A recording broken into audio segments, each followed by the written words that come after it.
Bismillahirrahmanirrahim. Assalamualaikum warahmatullahi wabarakatuh. Alhamdulillah.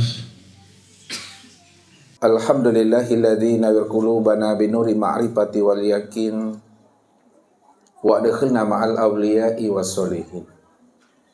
Wassalatu wassalamu ala sayyidina Muhammadin nabiyyi sayyidil mursalin wa ala alihi wa sahbihi rasulillahi ajma'in. Faqala Allah ta'ala fil Qur'anil Karim, A'udzu billahi minasyaitonir rajim. Bismillahirrahmanirrahim. Sanurihim ayatina fil afaq wa fi anfusihim hatta yatabayyana lahum annahul haq. Wa fil ardi ayatul lil mukminin wa fi anfusikum afala tubsirun. Awalam yatafakkaru fi anfusihim balil insanu ala nafsihi basirah. Sadaqallahul azim. Bapak Ibu, saudara-saudaraku dan anak-anak kami, jamaah Tauhid Rabbani, para muhibbin dan para pencari Tuhan yang dirahmati Allah. Bila mana seorang hamba ingin tahu cara memulangkan akan rahasia diri ini kembali kepada Allah, sehingga matinya di alam dunia ini tidak sesat dan dirinya tidak membangkai, maka kenalilah Allah itu dengan pengenalan yang sempurna sebelum ruh itu meninggalkan akan cangkangnya, atau sebelum habisnya usia umur kita di alam syahada ini. Maka dengan jalan mengenal Allah dengan pengenalan yang sempurna sebagai rahasia si amal diri kita, itulah yang membuat hidup kita ini sampai habisnya usia umur kita meninggalkan alam dunia, insya Allah jalan pulang dan kembali kepadanya benar-benar lurus dan terang seterang-terangnya. Bukankah Allah menjelaskan kepada kita, wa anna ila rabbikal muntaha, sesungguhnya aku ini adalah akhir kesudahan perjalanan hidupmu. Kalaulah Allah menjelaskan bahwa dirinya itu adalah akhir kesudahan perjalanan hidup dan diri kita ini, itu artinya pasti satu saat kita akan berpulang dan kembali kepadanya. Karena Allah sudah jelaskan kepada kita, inna lillahi wa inna ilaihi raji'un.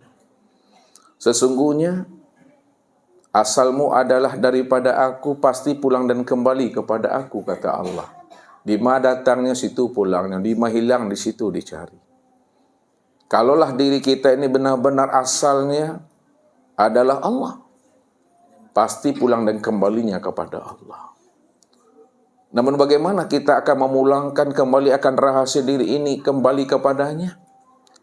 Tentu jalannya Bapak Ibu, wajib bagi kita mengenali Allah itu dengan pengenalan yang sempurna zahir dan batin, biar selamat pulang dan kembali kita itu kepada asalnya. Orang yang telah tahu memulangkan kembali akan rahasia dirinya kembali kepada Allah, maka dialah orang yang benar-benar di dalam kandungan Rahman dan Rahimnya Allah Subhanahu wa ta'ala. Dialah yang dikatakan sebagai Habibullah atau kekasih Allah.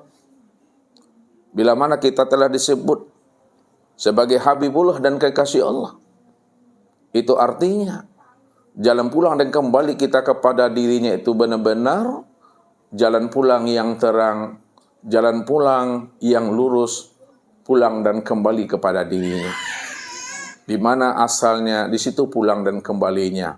Kullu syai'in yarji'u ila asalihi. Tiap-tiap segala sesuatu itu pulangkan kembali kepada dirinya. Namun memulangkan kembali kepada Allah, karena Allah itu adalah diri yang maha suci, diri yang maha fitrah Bapak Ibu. Tentu yang bisa pulang dan kembali kepada Allah, diri yang maha suci dan fitrah itu adalah orang yang suci pula akan dirinya pulang dan kembali kepada Allah. Kenapa demikian? Karena Allah menjelaskan kepada kita, wa ja'alu lahu min ibadi juz'an bahwa sesungguhnya dirimu itu adalah bahagian daripada diriku yang maha suci.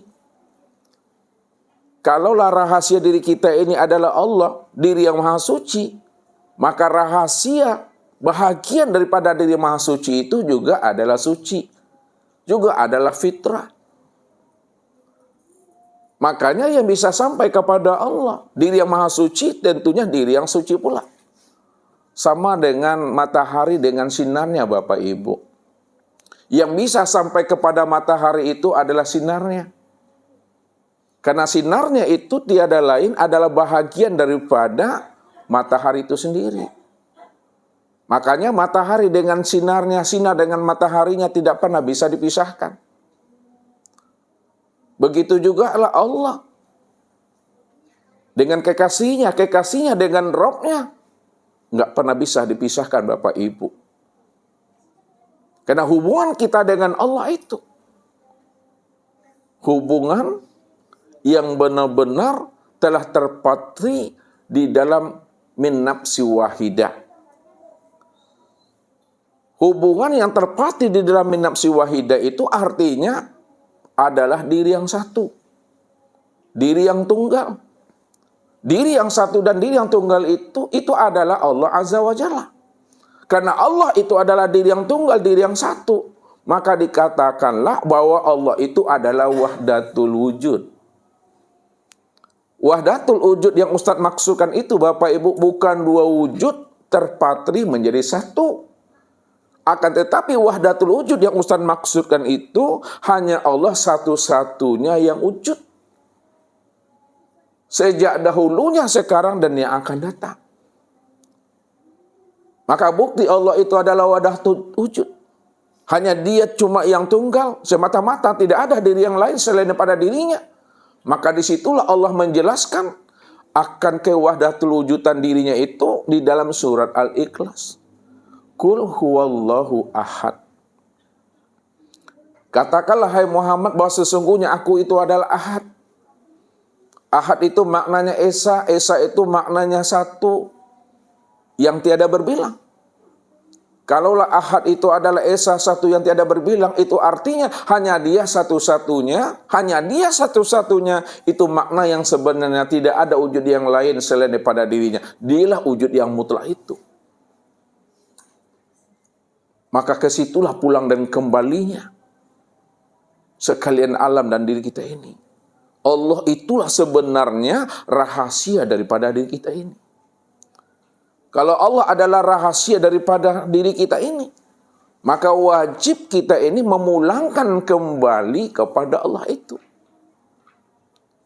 Untuk memulangkan kembali akan rahasia diri ini kepada dirinya. Maka keluar kita daripada kesadaran dan keakuan diri kita.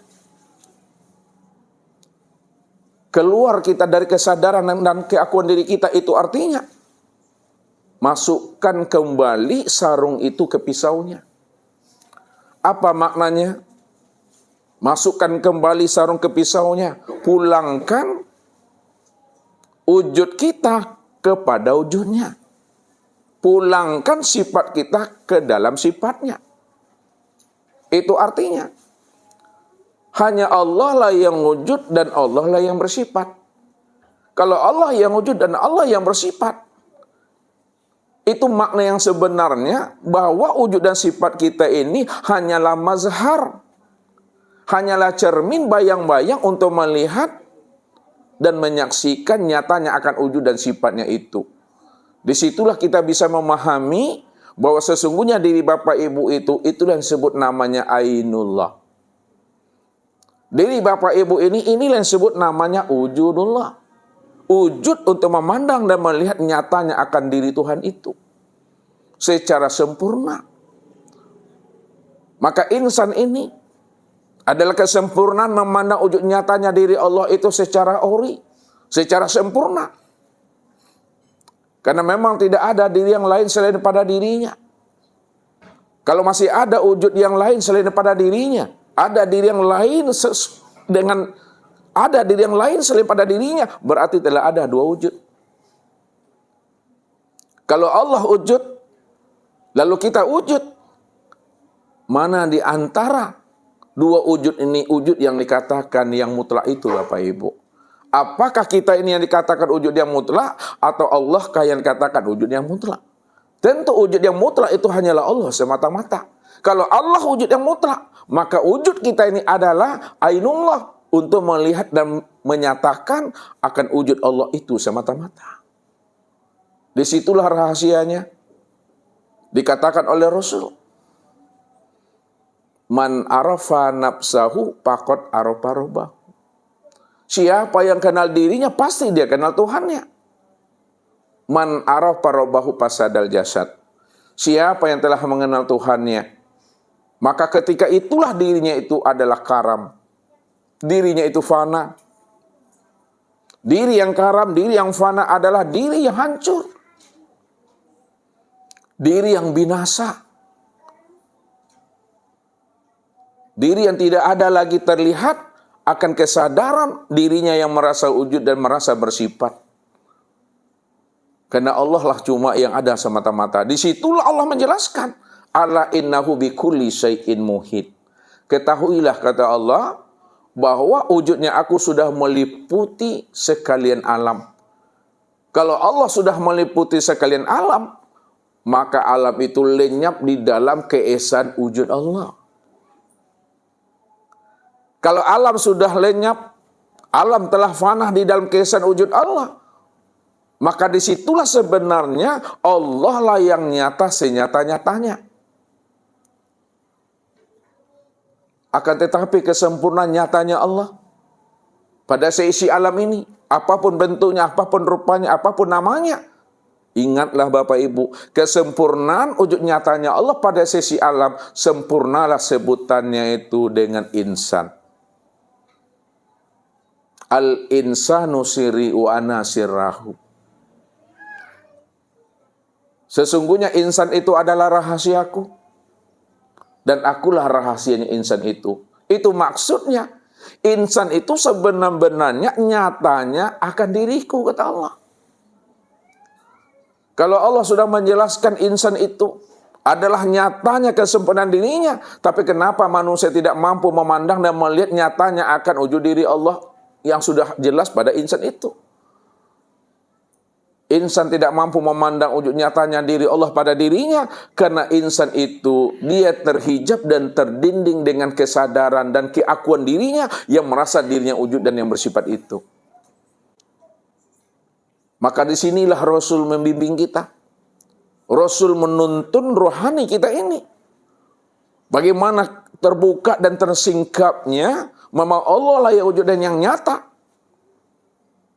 Sebutannya sebagai insan itu, maka Nabi mengatakan, mutu qabla anta mutu. Matikanlah dirimu sebelum dirimu mati.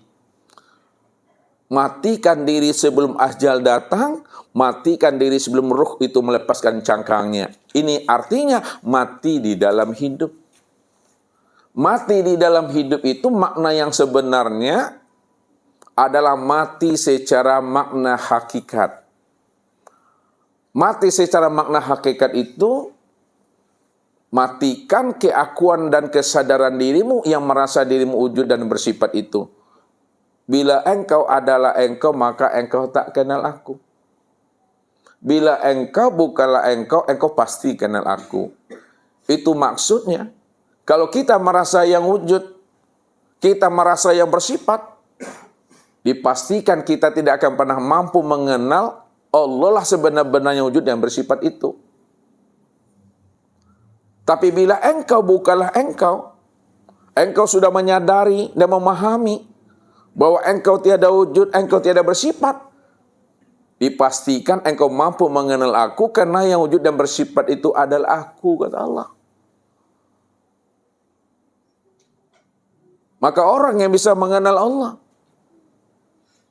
orang yang bisa menemui Allah, orang yang bisa bertatap wajah kepada Allah, adalah orang yang mau mengeluarkan keakuan dan kesadaran dirinya pada dirinya sendiri.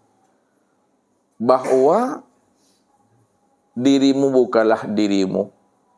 Akan tetapi dirimu bentuk lain daripada rupa diriku. Akulah dirimu, dirimu itulah nyatanya aku. Ini yang mesti terpandang di dalam pandangan hati kita. Makanya Ustadz selalu membukakan rahasia ini kepada Bapak Ibu untuk mempertajam pandangan hati kita. Lihat Allahnya apa yang dipandang oleh mata. Dan jangan kita ini memandang apa yang dilihat oleh mata. Kalau kita memandang apa yang dilihat oleh mata, maka yang nampak sesuatu.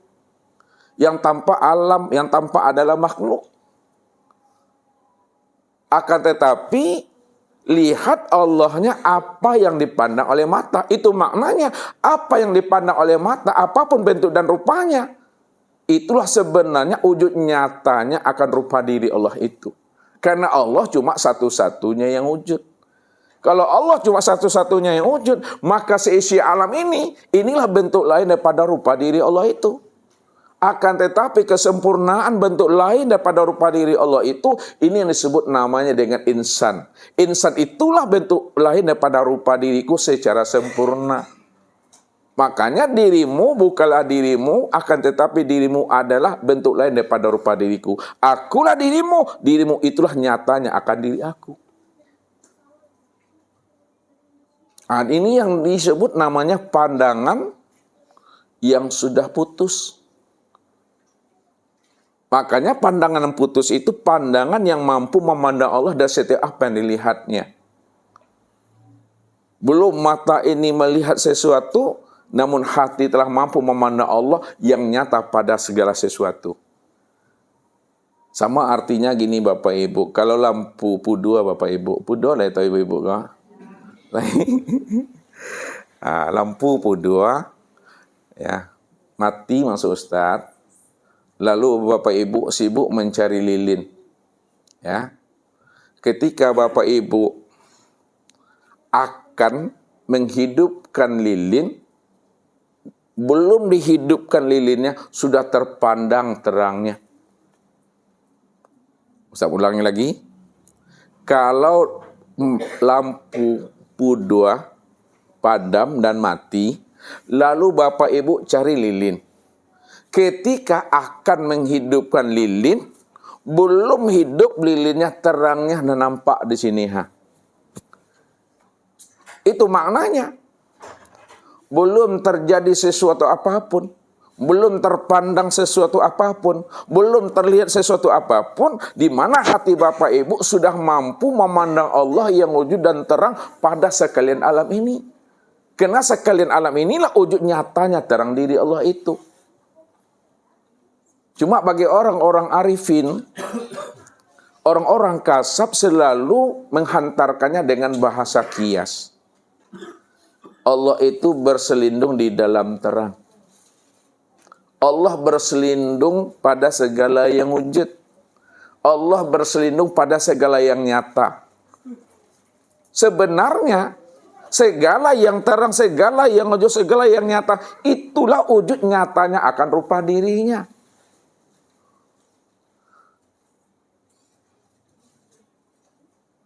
Cuma saking terangnya Allah itu, saking nyatanya Allah itu, saking wujudnya Allah itu, tidak terpandang lagi dalam pandangan hati kita ini. Kenapa tidak terpandang lagi dalam pandangan hati kita saking terang wujud dan nyatanya Allah?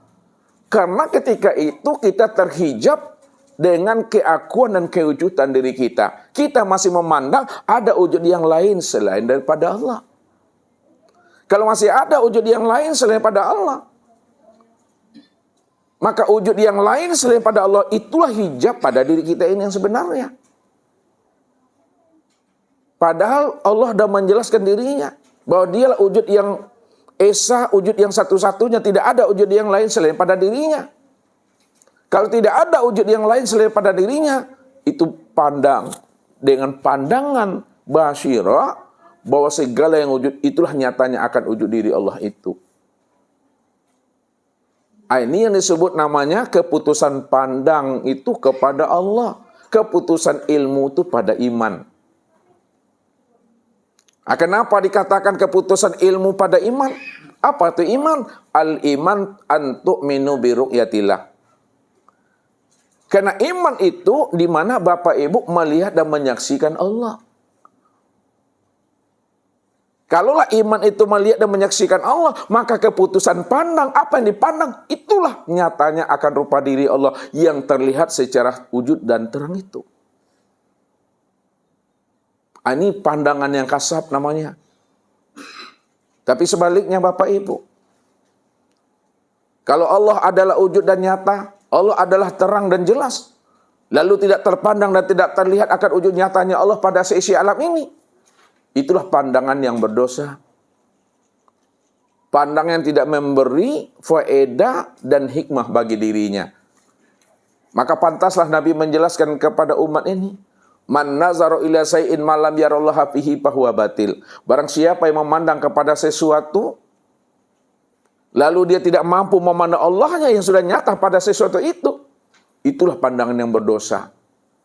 Jadi pandangan yang berdosa itu pandangan yang tidak mampu memandang Allah pada segala yang ada ini. Andai kata dia mati, di mana dia tidak mampu memandang Allah, yang sudah nyata pada alam dan sempurna pada dirinya, itulah yang dikatakan mati sesat itu. Disinilah rahasianya. Allah selalu mengungkapkan itu kepada kita, supaya kita gunakan kecerdasan akal fikir dan rohani, apa yang dimaksudkan oleh Allah, orang yang sesat itu yang sebenar-benarnya. Apa kata Allah? Wa man kana fi hazil aqma fa huwa fil akhirati aqma wa adallun sabila. Barang siapa di dunia ini dalam keadaan buta, maka di akhirat dia juga dalam keadaan buta, wa adallun sabila, dan dialah orang yang sesat yang sebenar-benarnya. Tentunya buta yang dimaksudkan Allah Bapak Ibu, bukanlah buta mata zahir yang ada di kepala ini, akan tetapi butanya mata hati yang ada di dalam dada. Fa innaha la ta'mal absar walakin ta'mal qulub allati fi sudur. Sesungguhnya yang aku katakan buta itu pada dirimu, kata Allah, bukanlah buta mata zahirmu yang ada di kepalamu, akan tetapi butanya mata hati yang ada di dalam dada ini. Buta mata hati itu maksud yang sebenarnya, siapa yang hatinya tidak mengenal aku. Akulah sebenarnya yang wujud dan nyata pada dirinya, tapi hatinya buta, tidak mengenal. Yang hayat itu aku, yang sama basar itu aku, yang kalam, yang ilmu, yang kudrat, yang iradat, yang wujud aku. Lalu dia tidak terpandang akan wujud nyatanya aku pada dirinya, bahwa dirinya bukanlah dirinya, akan tetapi dirinya bentuk lain daripada rupa diriku. Akulah dirinya, diri itulah nyatanya aku. Tak terlihat dia akan nyatanya aku pada dirinya. Itulah sebenarnya orang yang sesat yang sesungguhnya.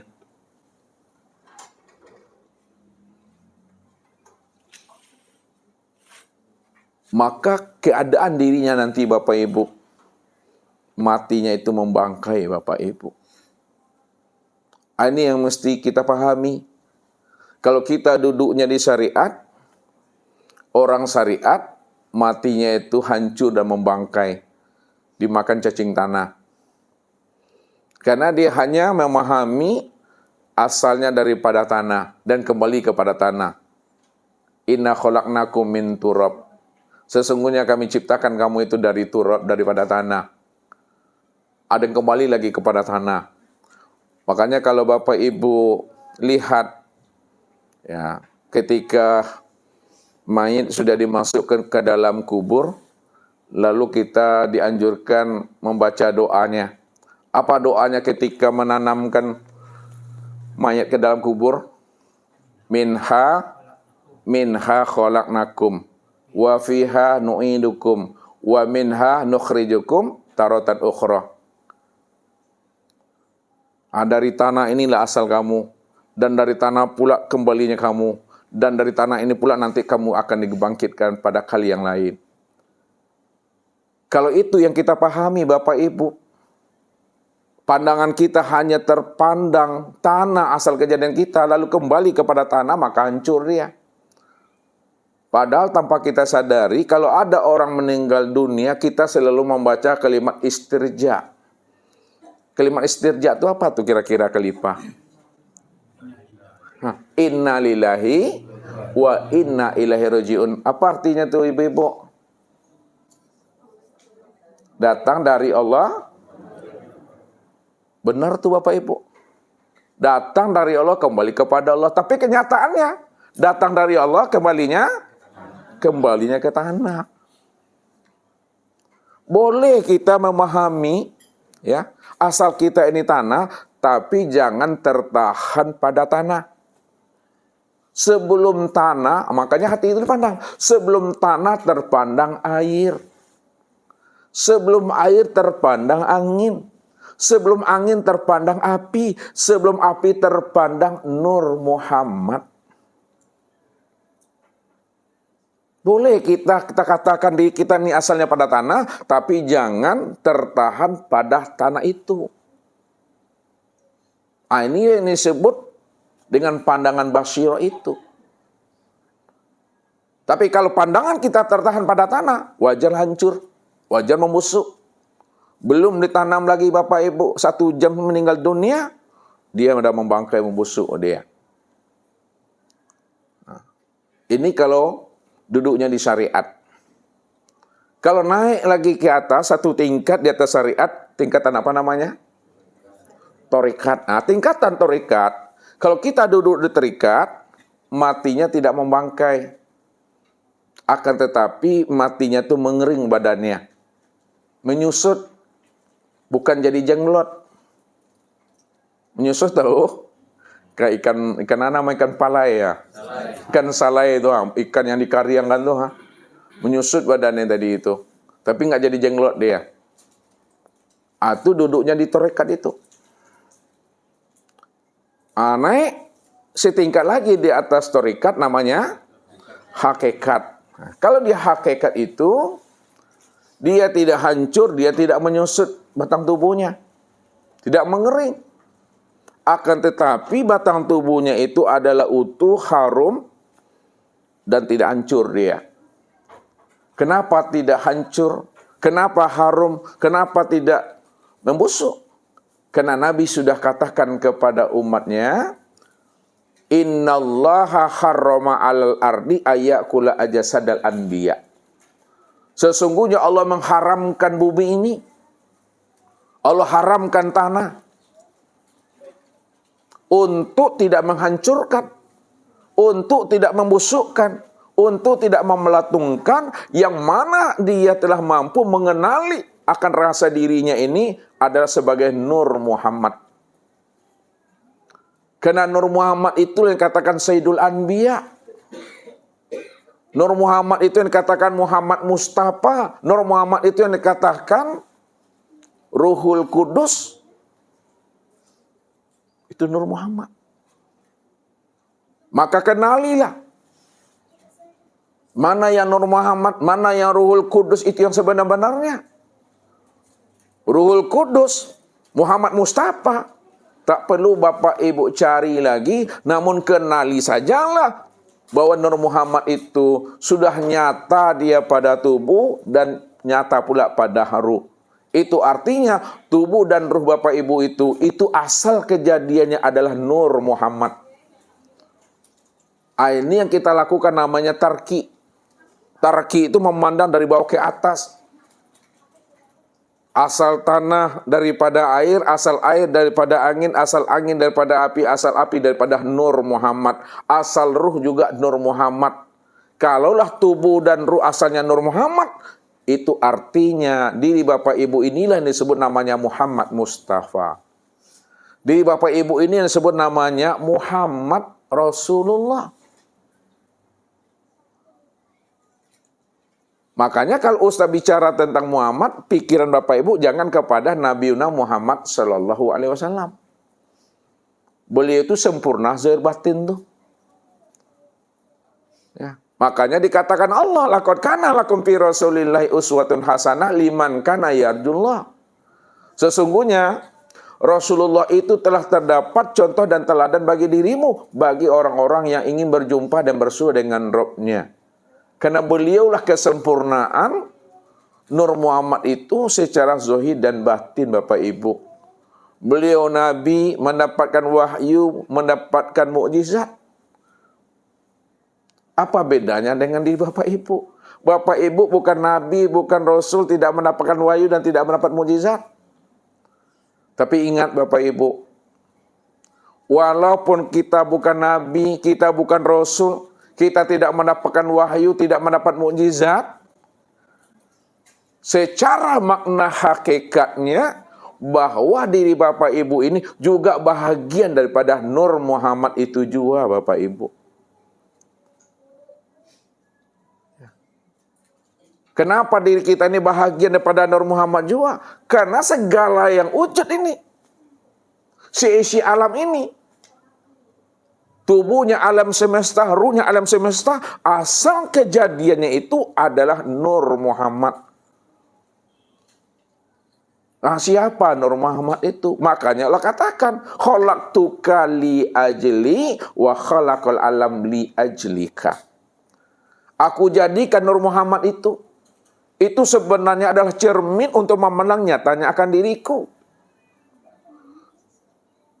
Dan aku jadikan seisi alam ini, itu adalah cermin untuk memandang namanya Nur Muhammad.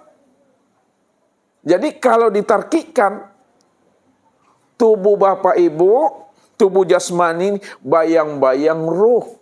Ruh itu bayang-bayang Nur Muhammad, Nur Muhammad itu bayang-bayang Allah tuh.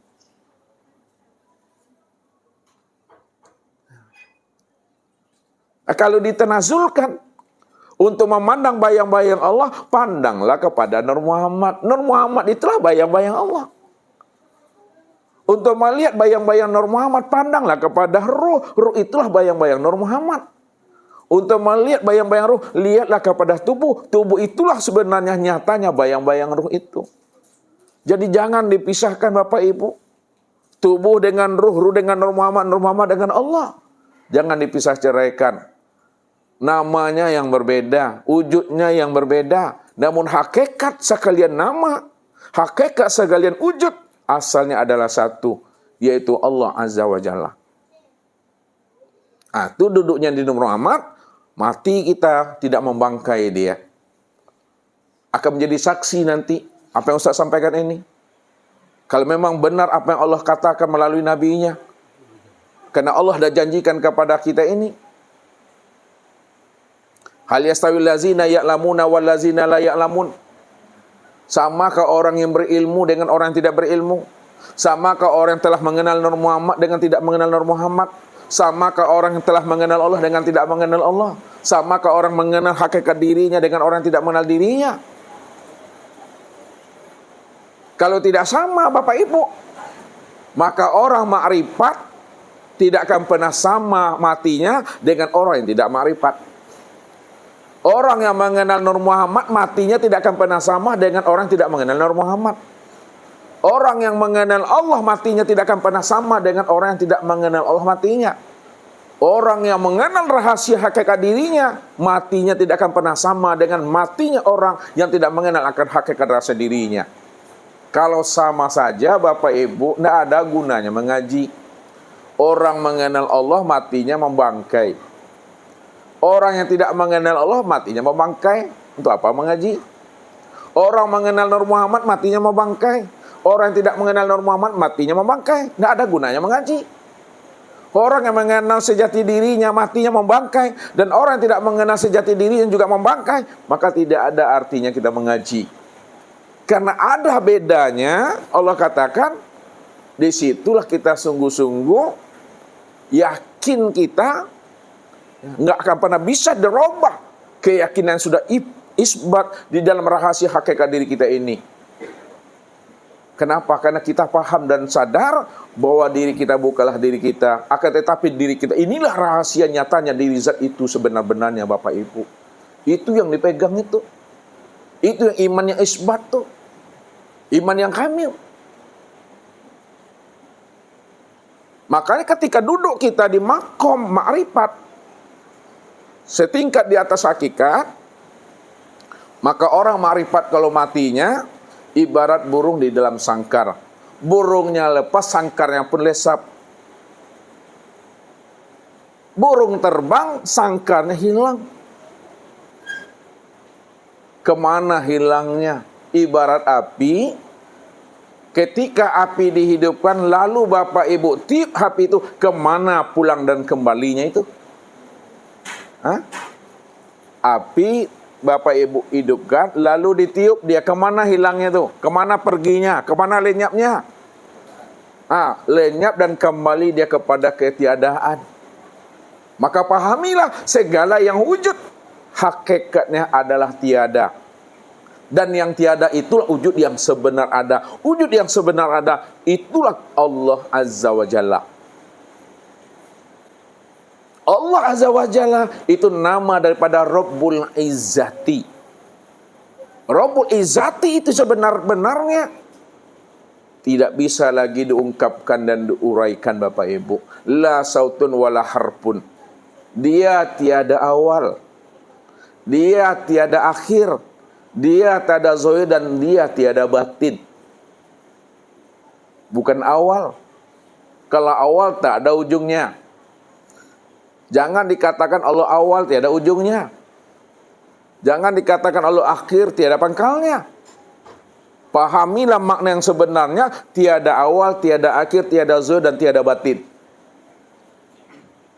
Itulah yang akal tidak mampu memahami dan memikirkan. Yang membuat paning aku. Itulah dia tuh. Terheran-heran aku, tercengang-cengang aku. Pada saat akal tercengang-cengang, terheran-heran. Ketika terheran-heran itu, itulah yang bernama Allah itu. Yang membuat kita bingung tuh, itu yang Allah tuh. Yang membuat kita kagum tuh, itu yang Allah tuh. Yang membuat paning aku, itu yang Allah tuh. Karena nggak bisa dijama dengan akal dan rasio, Bapak Ibu. Nggak bisa dijangkau dengan ilmu.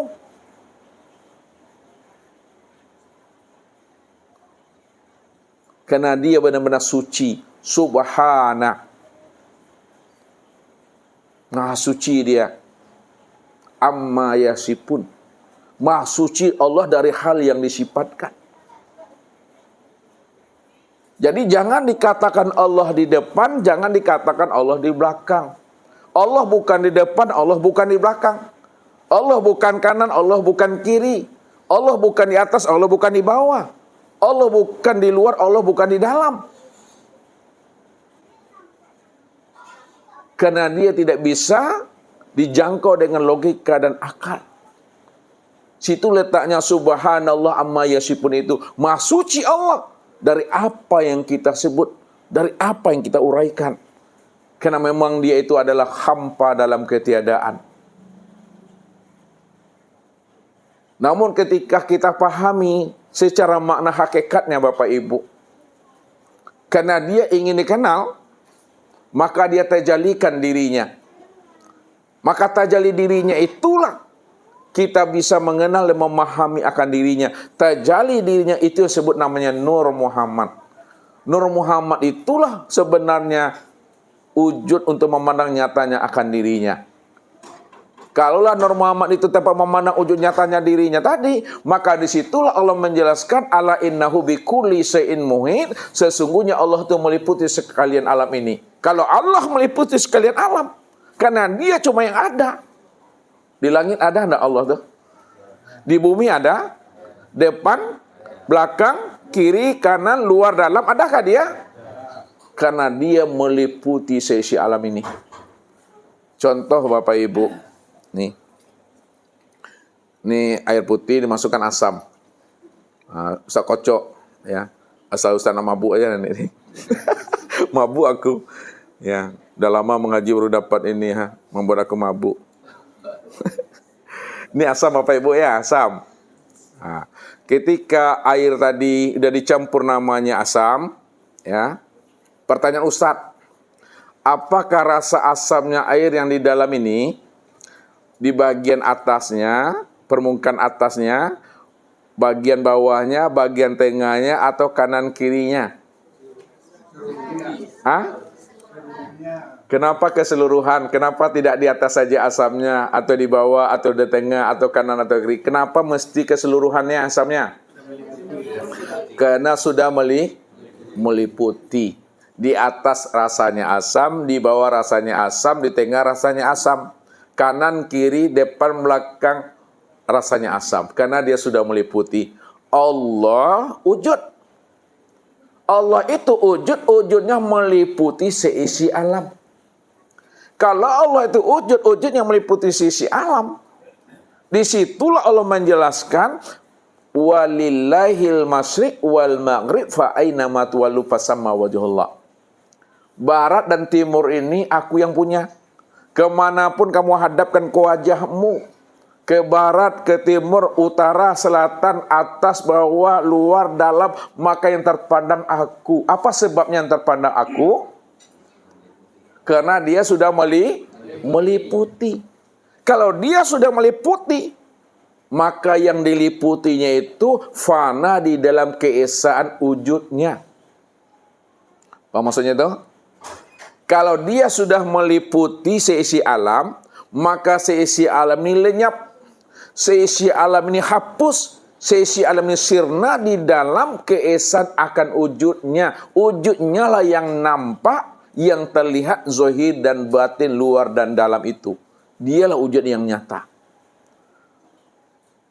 Mestinya Bapak Ibu, kalau Allah adalah wujud yang nyata, karena dia cuma satu-satunya yang wujud, mestinya setiap kita mampu memandang nyatanya akan wujud diri Allah itu. Tapi kenapa sebagian manusia tidak mampu memandang akan wujud nyatanya Allah, padahal dialah yang nyata pada segala sesuatu itu. Inilah yang Ustaz katakan, dia tidak mampu memandang wujud Allah yang nyata pada segala sesuatu itu karena dia terhijab dengan keakuan dan kesadaran dirinya. Masih ada adennya di situ. Masih ada akunya di situ. Padahal aden, aku, ambo yang sejati itu bukan ambonya kita, tapi ambonya Allah. Bukan akunya kita, tapi akunya Allah. Maka disitulah Allah beraku-aku, berdenai-denai, berambo-ambo dengan dirinya. Apa tuh kata Allah tuh? Innani anallah la ilaha illa ana. Aku ini adalah Allah. Jadi Allah yang mengatakan bahwa dirinya itu Allah. La ilaha illa ana. Tidak ada yang nyata, tidak ada yang wujud, melainkan segala yang nyata dan yang wujud pada seisi alam itu. Itulah wujud nyatanya aku, kata Allah. Kalau Allah yang wujud dan nyata pada seisi alam, itu makna yang sebenarnya jangan disandingkan Allah dengan sesuatu, padahal sesuatu itu nggak pernah ada. Itulah makna yang sebenarnya.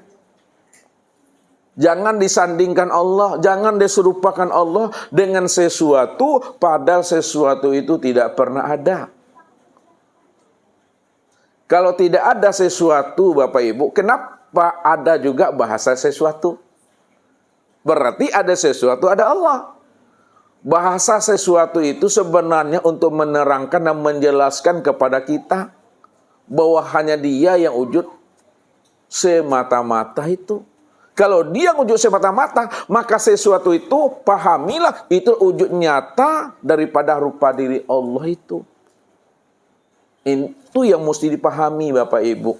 Sehingga nanti ketika kita mati, ya, pulang dan kembalinya kita dah tahu. Tidak kemana-mana Bapak Ibu. Bapak Ibu tidak pernah datang dan Bapak Ibu tidak pernah kembali. Apa sebabnya? Karena Allah tidak pernah datang dan Allah tidak pernah kembali. Lalu kenapa ada ayat innalillahi wa inna ilaihi raji'un? Apa kata Nabi kullu syai'in yarji'u ila aslihi? Kalimat itu, ayat itu dan hadis itu untuk memberikan pemahaman saja bahwa segala yang wujud ini asalnya daripada Allah, tentu kembali kepada Allah. Kalau Allah lah wujud satu-satunya, maka Allah tidak pernah datang dan Allah tidak pernah kembali karena Dia qiyamuhu bi nafsihi. Itu mesti pahami. Oke? Ini mesti dipahami Bapak Ibu. Karena ini kajinya kita nih mesti dikhatamkan nih malam ini. Udah berapa kali khatamnya nih dah. Ya, karena malam ini malam barokah Bapak Ibu. Malam maghfirah malam ini. Ya, makanya orang-orang kasab menjelaskan ya, yang sudah terbuka rahasia nur ilahi itu pada dirinya, ya, dia paham dan mengerti betul dia tentang rahasia Lailatul Qadar itu. Jadi kalau kita satu Ramadannya kemarin itu hari Kamis, maka malam inilah malam 25, inilah malam barokah itu yang sebenar-benarnya. Maka hakikat itu disyariatkan dia dalam bentuk malam. Malam 25. 25 yang ganjil yang mana Ibu? Yang 5 ganjil. Siapa yang ganjil itu? Yang ganjil itu Allah. Maka kenalilah Allah yang ganjil itu sudah wujud nyata pada alam sempurna pada diri kita ini. Itu dia maksudnya. Jadi Lailatul Qadar itu adalah orang yang telah mampu mengenali yang ganjil. Yang ganjil itu Allah, kenalilah yang ganjil itu pada diri. Itu adalah Allah. Siapa yang telah mengenal Allah, itulah sebenar-benarnya Lailatul Qadar itu.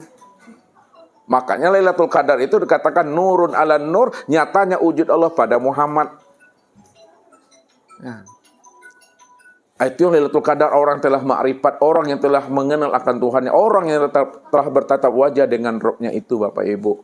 Untuk lebih pahamnya Bapak Ibu, ya, mengenal akan rahasia diri ini, bagaimana kita pulang dan kembali kepada Allah dalam keadaan terang dan selamat, mati kita tidak sesat dan jenazah kita tidak membangkai, maka tunggulah pesan-pesan berikut ini.